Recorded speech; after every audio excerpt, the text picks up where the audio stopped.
bad wind shears, we have to drop pretty fast. So hold on, because this can be just a little thrilling.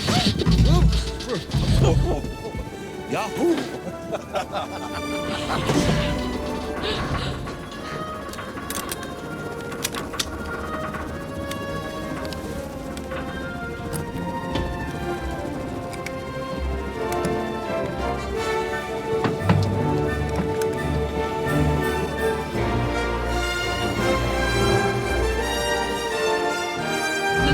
But you need that piece over here. And that piece, look, we'll have landed by the time you get it right. Come along.